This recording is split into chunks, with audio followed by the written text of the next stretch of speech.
আমরা যখন মৃত ব্যক্তির কবরের পাশে দাঁড়াই, জিয়ারত করতে যাই, তখন কি মৃত ব্যক্তি বুঝতে পারে আমরা যে তার কবরের পাশে দাঁড়িয়েছি?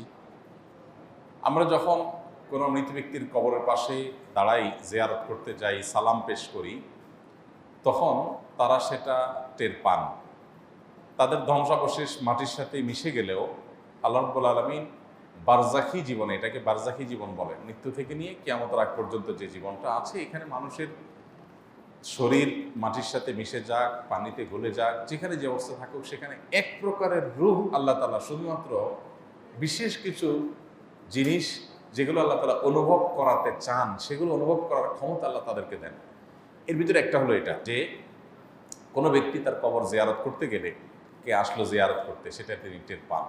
সালাম যখন দেন তখন সালামের জবাবও তিনি দেন, সেটা আমরা শুনতে পাই না, জাস্ট এটুকু। এটা বহু সালাফদের মত।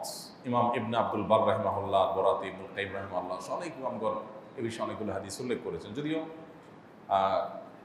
আপনার সমকালীন ওলামাদের মধ্যে শেখ বিন বাজ রহমতুল্লাহ আলাইহি, সৌদি আরবের সাবেক গ্র্যান্ড মুফতি, উনি এ বিষয়ে ভিন্ন মত পোষণ করেছেন, আর অনেকে ভিন্ন মত পোষণ করেছেন। তারা বলেছেন যে মৃত ব্যক্তি টের পায় কি পায় না, এই বিষয়টা হাদিস দ্বারা চূড়ান্তভাবে পরিষ্কারভাবে ক্লিয়ারলি প্রমাণিত না। বাট তারা আবার এটাও বলেন নাই যে মৃত ব্যক্তি টের পায় না।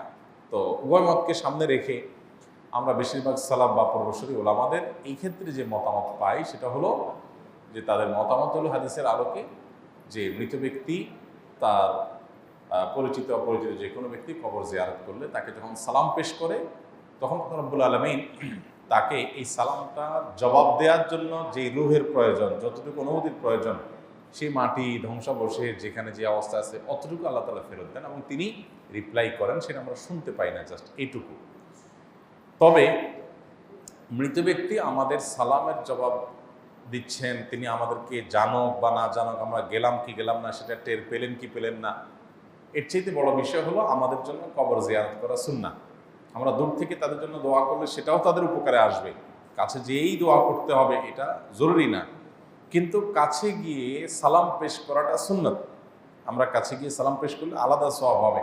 এই জন্য সাধ্যে থাকলে অবশ্যই কবর জিয়ারতের চেষ্টা করা উচিত।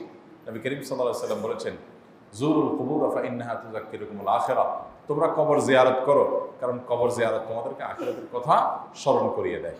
তাহলে খোলাসা কথা হলো, মৃত ব্যক্তির কবরের পাশে গিয়ে দাঁড়িয়ে সালাম পেশ করলে তিনি সে সালামের জবাব দেওয়ার মতো শক্তি, সামর্থ্য, রূহ তার ওই ধ্বংসাবশেষ বা তার শরীর দেহাবশেষ, যেটা দেহাবশেষ, সেখানে আল্লাহ তাআলা অতটুকু ফেরত দেন এবং তিনি সেটা দিয়ে রিপ্লাই দেন, আমরা শুনতে পাই না। এবং বিভিন্ন সালাফদের বক্তব্য থেকে আমরা জানি যে তিনি টেরও পান যে কে আসলো কে আসলো না।